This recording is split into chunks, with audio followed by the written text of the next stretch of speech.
Good morning, everybody. This is, for those who don't know me, Roy Spano. I'm the Senior Service Hydrologist here at WFO Albuquerque.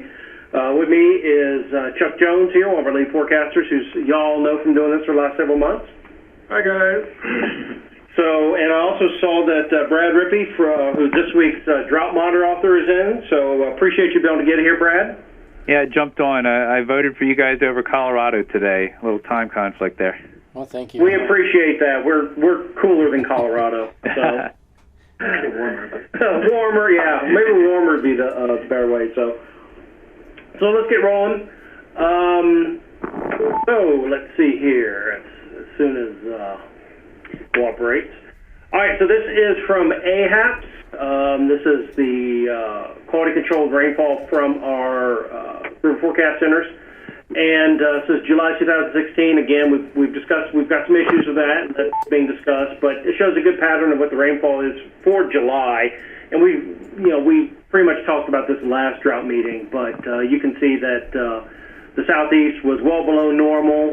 That led us to changing doing some changes there at the end of July on the drought monitor and putting that area into D1. So heading into, I wanted to throw this in there because this is something we're going to need to discuss these last week. We've had some pretty good rains, particularly in the southeast. This is AHAPS again, but this is probably the best to show.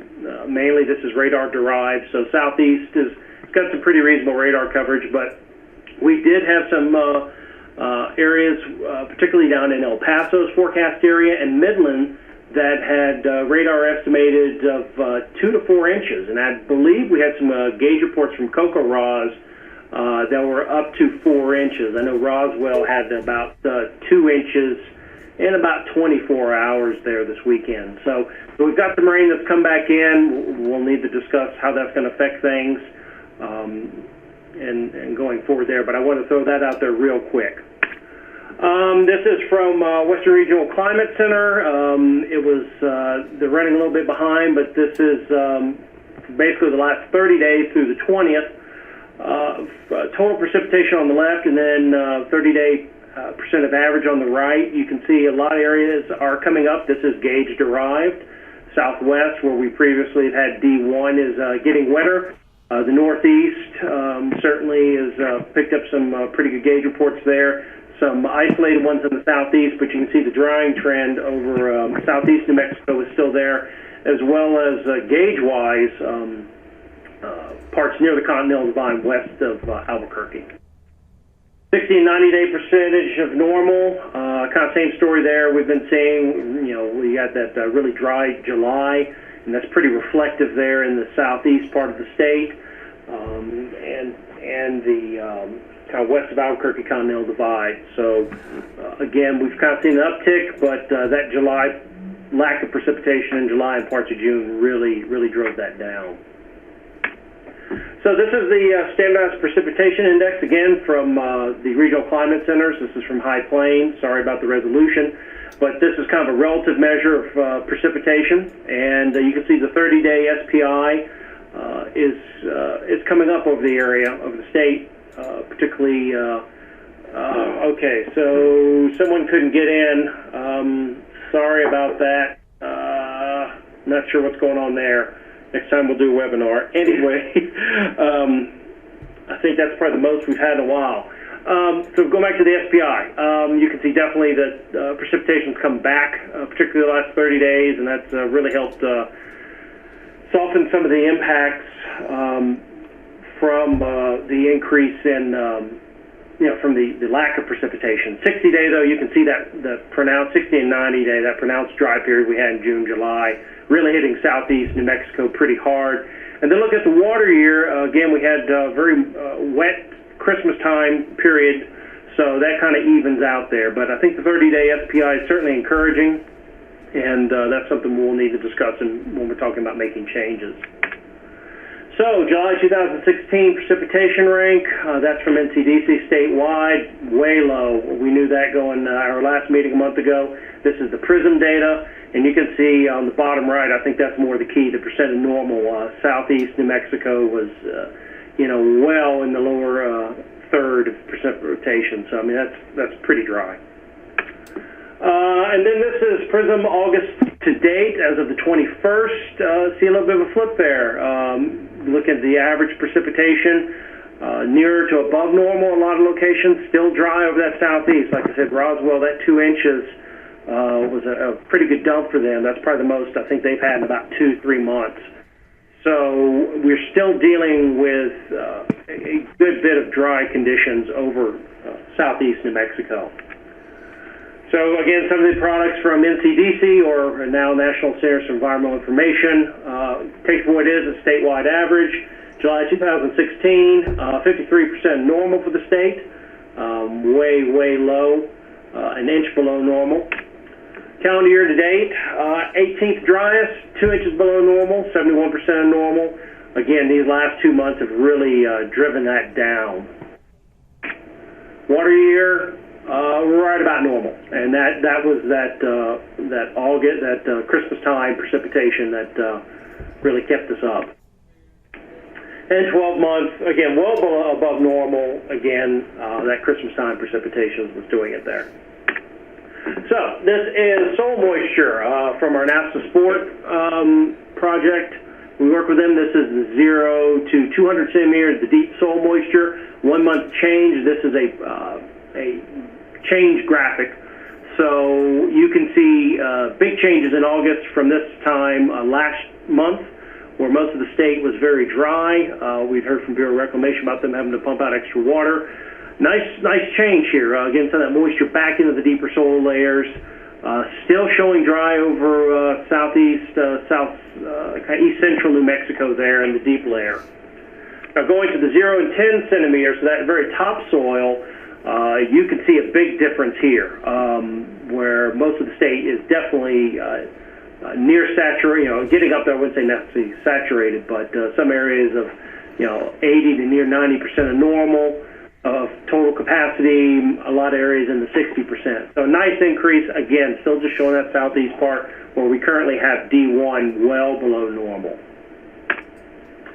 So this is the current drought monitor that is on the street regionally. For the west, you can see we have D1, a good chunk along the Arizona-New Mexico border. We've got a patch there in the south central New Mexico and El Paso's area that is D nada. And then we have D1 over the southeast portion and continued D0 over a good part of the state. And then kind of zooming in there a little closer with the statistics. Again, this is the current one that is on the street. There's a 3-month change, and like the bulk of this change was done back at the end of July as we kind of went into a flash drought there in the east. So moving the lines a little bit. So doing a quick touch base on what we're looking at for the next few months. So this is from our colleagues at Weather Service Climate Prediction Center from their weekly INSO briefing. We can see those temperatures along the dateline are starting to fall below normal, getting down to -1, a little bit more than that in that layer. So, it's going neutral, trending La Nina. This is the weekly departures. Again, you can see that trend where, again, getting cooler temperatures east of the dateline, particularly in the Nino 3.4 region. So, again, we are trending that way. And then this is probably even better here. This showing our SST anomalies. You can see the Nino 3.4, which is kind of what we look at for defining El Nino, La Nina, those temperatures in that area. You can see they're starting to get cool. So this is the outlook from CPC and IRI, the probabilistic forecast. Again, what we've been kind of saying the last 2 months. The trend is there. La Nina is slightly favored by August through October.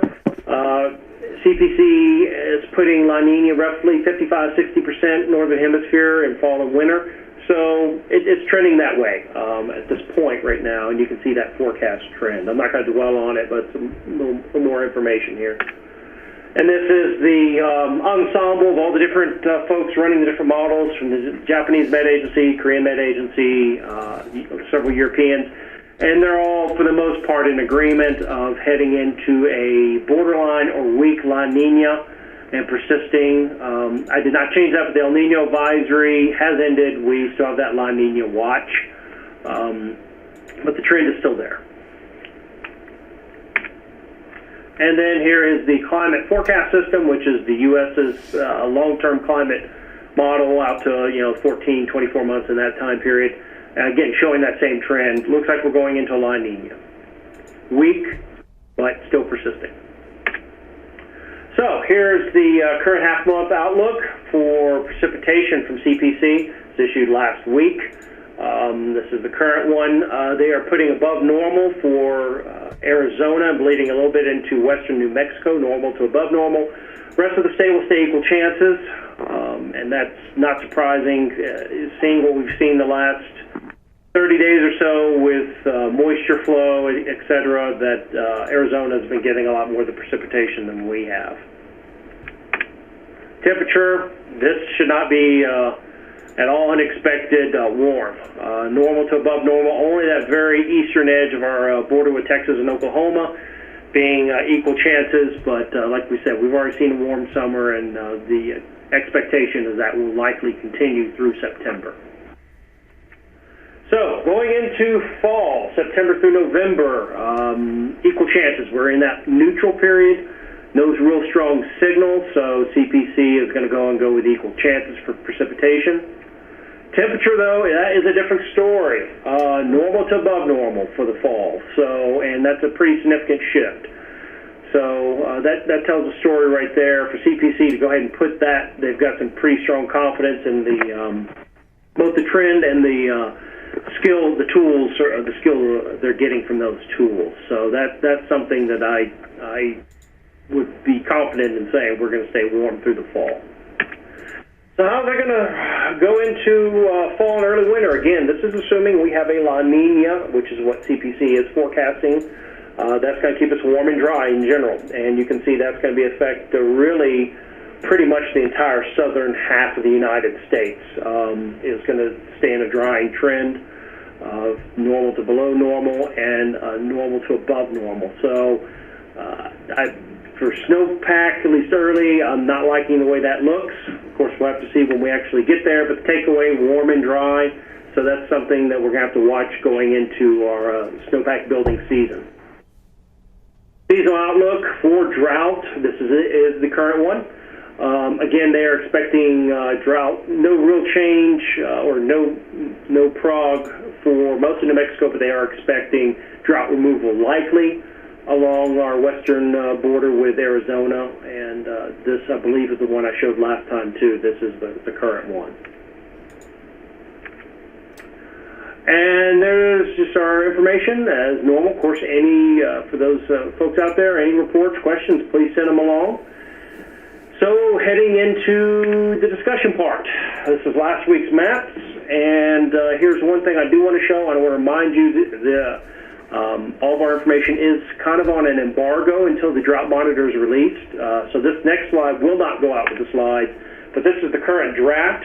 And I wanted to include this since we were talking about this that Brad sent out yesterday, and where we are in relation to Texas and those things. So as a kind of key for those who are not used to seeing maybe all the demarcations, the L means a longer-term drought, and then the SL means a combination of short-long. That's that flash drought combined with some longer things.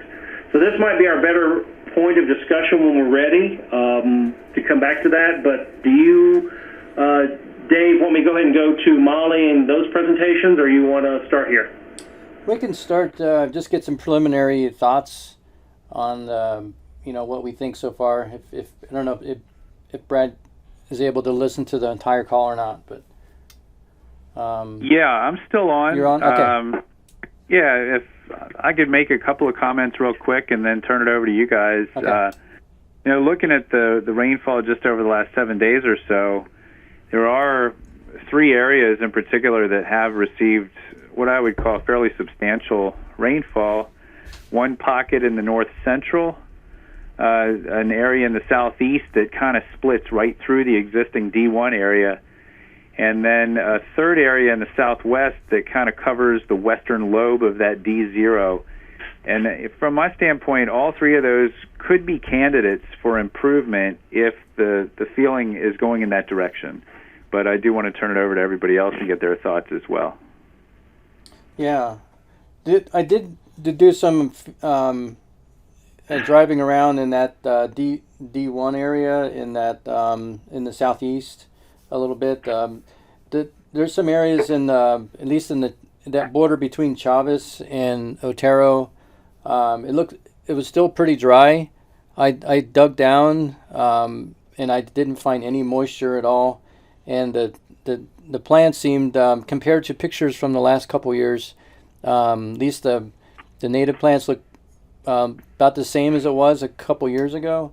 So not a lot of improvement there. I mean, there's been some rain, but I looked around at some of the cattle drinking holes, and they're dry. There's no water where there used to be water there last year. And that's sort of in that just to the west of the S area. Right. But there was another area, if you just go north into the higher elevation, it was really green. It was amazingly green. That's on the Sacramento Mountains. So. Okay. Yeah, this is Royce here at Albuquerque Weather. Yeah, that's Brad. That's kind of what at least I've been looking at. I think that southeast where we've got that D1 is maybe just need some shifting of the lines, but I think that's pretty persistent. And then maybe that southwest portion in El Paso's forecast area, maybe some shifting of the lines there, and of course a lot of the D0 being twisted. But I think, and that can come and go fairly easy, but I think that D1 in the southeast is still persistent. I mean, we're happy to see we got that 2 inches of rain down in Roswell this weekend, but I think that's kind of a relative drop in the bucket long term. So I'm okay with just whatever lines need to be shifted down on that D1, at least from my perspective. That's kind of my concern there, especially if Dave's been able to get some eyeball reconnaissance. That's pretty important. I looked quickly at this last week's ag stats. I didn't get a chance to look at the new ones from NASS as far as the topsoil moisture, and there was a little bit of improvement last week of what the county agents were saying, but still looked the numbers statewide were still showing a pretty dry amount, and they don't include which counties those are from, but my guess that is that southeast portion. So that's kind of my thoughts here. Yeah, remember that rain in the southeast, most of that occurred on one day, and some of that, how much of that ran off and how much actually got in the ground, it's hard to say. So I'm not sure I would make too many big changes down there in the southeast at this point. Yeah, I agree. Go ahead.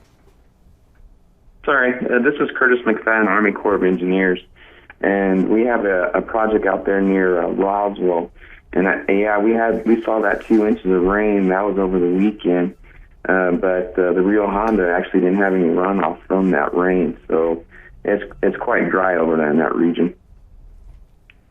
Yeah, same with Artesia area. That's been really dry. I talked to the airport manager, and it was amazing how little rain there was in the rain gauge there. It was the GeoNor, which basically keeps the rain in the bucket. And there was almost nothing in it for the past year. Amazing.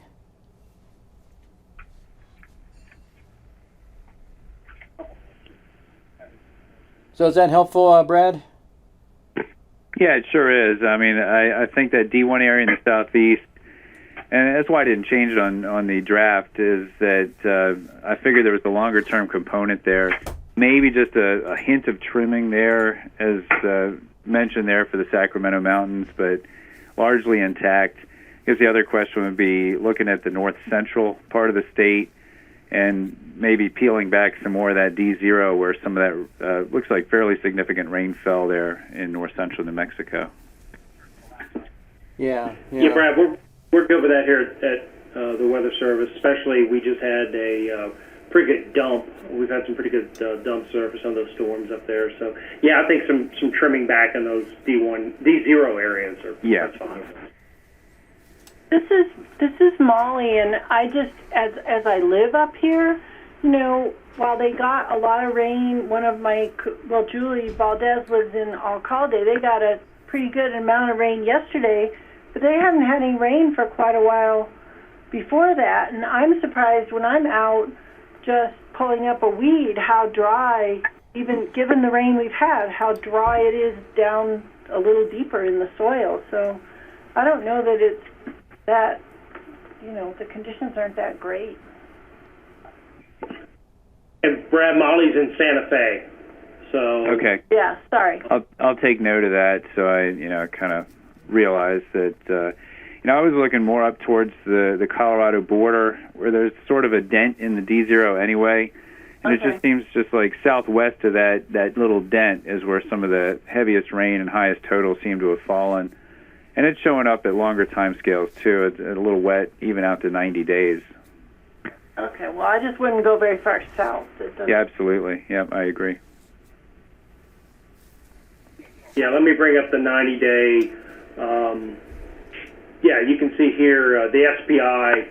Yeah, it's a little bit wetter through there. So yeah, that makes sense to us. There's been enough there. So minor edits, but yeah, I think our like I said, the 60 and 90-day SPI, particularly the 60, really show that hitting in the southeast, and I think that's going to continue. Yeah. It looks good.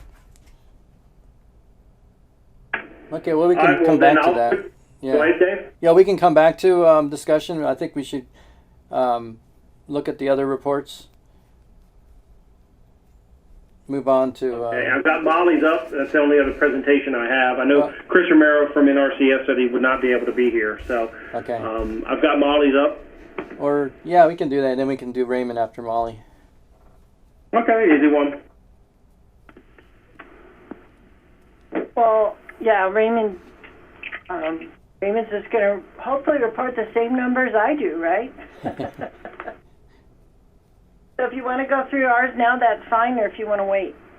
You want to do the OSE? Sure. Okay. Well, we can just kind of scroll through it quickly. It's the standard presentation that we've been doing that shows, current reservoir storage, last year average, and previous month for the different reservoirs around the state. So Navajo is, current? Just almost 1,344,000 is the number that we have. Not much change there.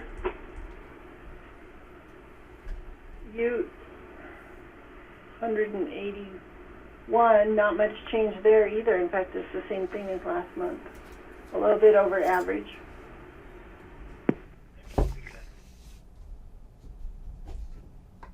So Santa Rosa shows a drop from last month, but I'm imagining that they've been doing a little irrigating.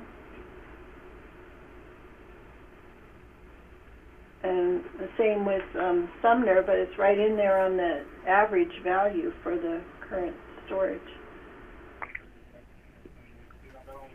And Brantley, a little bit lower than average and lower than last month.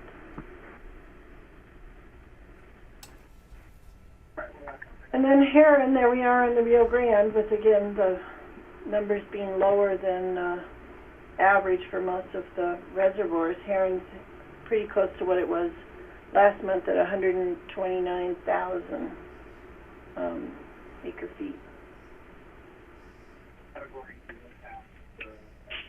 And El Vado, lower again, quite a bit lower than average, and a drop from last month and from last year.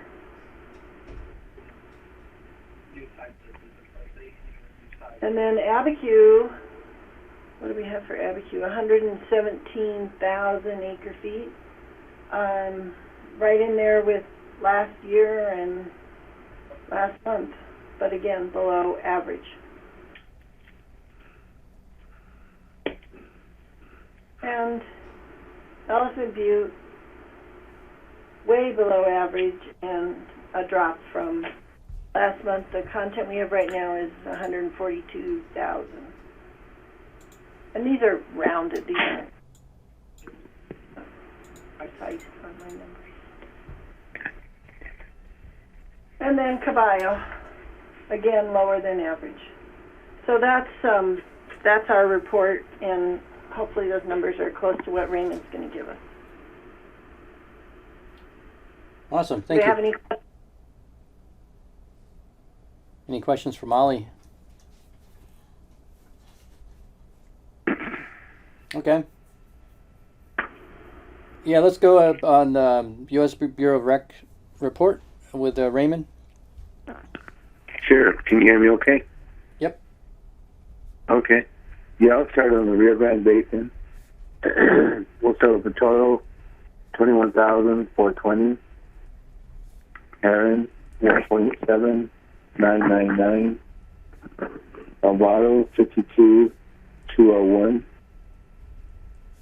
Abiquiu is 117,693. And then Cochiti, 45,888. And Nelson Butte, 142,927. In Caballo, 27,937. In the Pecos Basin, Santa Rosa is 65,236 acre feet. Sumner, 20,624. Brantley, 15,384. And there's 1989 in Avalon. So on the Rio Grande, yeah, we've been releasing a bit from storage from Novato for the district and some for the silver minnow. But they're hoping to taper down after Labor Day weekend, that things will start kind of winding a little bit down towards the end of the season. And so hopefully they'll be able to stop releasing so much from storage and keep a little for next year. That's the big unknown, as far as snowpack and what we'll get over the winter time. But otherwise, the rains have helped just a little, not a whole lot, but it has kept the river connected, and so it has helped a lot, or some in that. It's just, but no great big banner, contributions to the river. And same on the Pecos. We had heard that in some areas near Fort Sumner, and there was some 3 inches of rain in some areas, and of course you guys all reported some of that in Roswell, and we didn't see any huge contribution whatsoever to the river. So apparently it must have just all went into the ground. It just drank it like a sponge. But right now we are doing a block release out of Santa Rosa and P. Sumner. They're going to release 30,000 acre feet out of Santa Rosa. So that'll go for the next few days. And all this water is to Brantley to try to get them through the end of the season. So anyways, we'll see how long of a tail out we get from that. And we were making a pretty decent release out of Sumner for the Shiner, try to keep the river connected. So we had the Vaughn pumps going and the release going. We'll just hopefully get a decent tail out from this block release, and that'll save us from releasing some storage for that. And then we'll just keep crossing our fingers and hoping for rain to help us out some. But I'm not seeing that so much in the Pecos. It's been all us as far as stored water and pumps.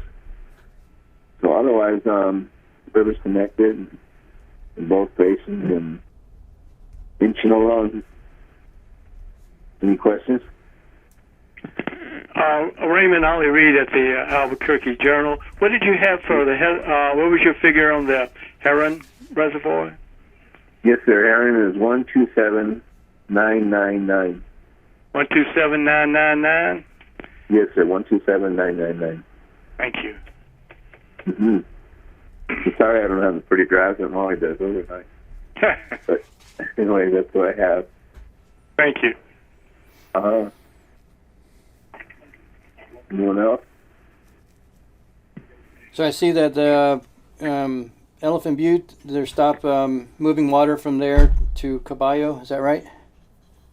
Well, yeah, apparently we had some rain in the Black Range, and that brought in a bunch of debris, and they kind of halted for a little bit. I'm not sure. It kind of fouled up something at the gauge. Oh, okay. But, yeah. So they're working on that right now. But they're still irrigating. They're still releasing the water from Caballo. So I think they plan to for a little while yet. Okay. But yeah, there's some debris. And we were seeing a lot of that too on the Pecos block relief. That they had a lot of trash or trash as in debris and brush and everything at the Port Sumner main canal. It blew out tie band a little bit. It blew out Dunlap gauge.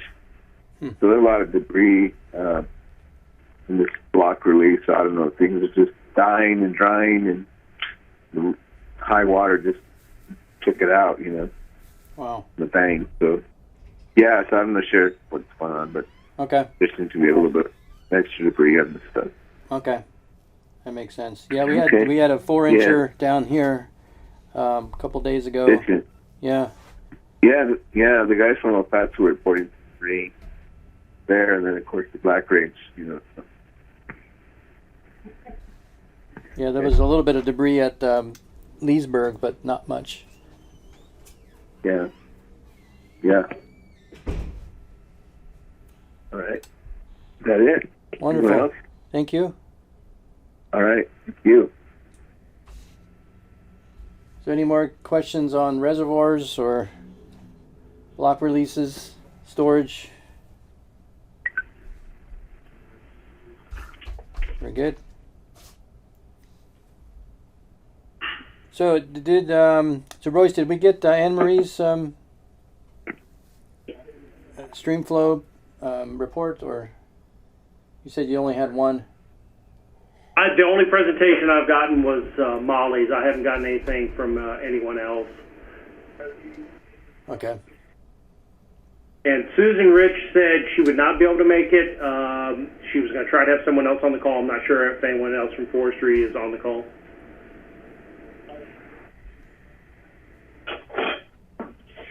Anyone from forestry on the call? Guess not. Okay. Well, we can follow up again. I did talk to Ryan. I don't know if you're on, Ryan. Yeah, I'm here. Okay. So I think what we'll do, I just found out that Les has moved on to another position. Is it in Colorado? Is that right, Ryan? Yeah, he took a job basically at his same position, but in Colorado. It sounded like a pretty good move. Ah, okay. So you're going to be able to take over for him, right? Is that the plan? I'm going to be the point of contact. I'm probably not as experienced using GIS, but I'm going to try to come up with some vegetative index the way that he used to and present them at these meetings. Wonderful. Sounds good. I think that would be good to look at again. We had done it a little in the past, and I think we should continue on. So yeah. Let's see. And then maybe we can also present on some ag statistics as well. We can, definitely. We can talk offline what we want to present. Okay, sounds great. Yeah, thanks, Ryan. I didn't know if anybody from Farm Service, FSA, is on the call or not. No, I don't think so. Any other topics of discussion? Any more thoughts on the drought monitor? Very good.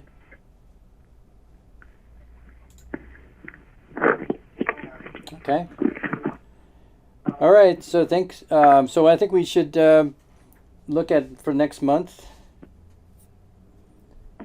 So September. me see where we are in the monsoon. Toward the end of September. How about the 20th?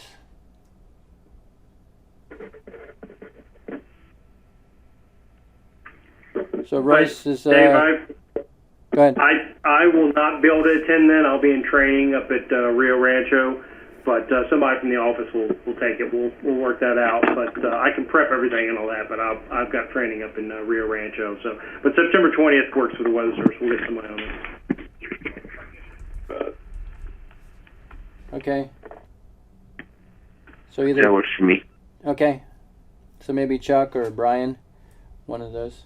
Yeah, or maybe even Carrie. We'll take a look at that schedule far out. But yeah, it's some ICS training, so I've locked in for a few days there. So yeah, ICS 300. So yeah, important stuff.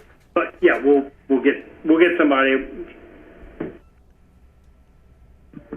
Alrighty. Well, thanks. Put that on your calendar. September 20th at 10 a.m. Mountain Time. And then will this presentation go out very soon? Yeah, I've got a list. Send an email to everyone who wants it. Most people replied. I'll take the 1 or 2 slides out that are kind of embargoed, the pre-decisional stuff. And also, I noticed there was a lot of people that are trying to join the webinar. If you tried to join, could not join because it said webinar full, please send me an email. We haven't had that issue yet. That's normally up to 26 people. So if you are unable to get into the webinar, let me know, or it's the meeting. We can upgrade to what we call the webinar, which is several hundred people next time. But that's kind of the first time I've seen that in a while. So if you could not get in due to it saying it was full, please let me know. Shoot me an email, and we'll look at next time doing maybe a webinar versus a GoToMeeting. Okay. Well, thanks, guys. Thanks for hosting it again. Royce? And I guess we'll see you guys next month. Yep, I appreciate you coming over, Brad. I know you're busy. Much appreciated. Bye. Thank you. All right. Bye. All right. Bye, everybody.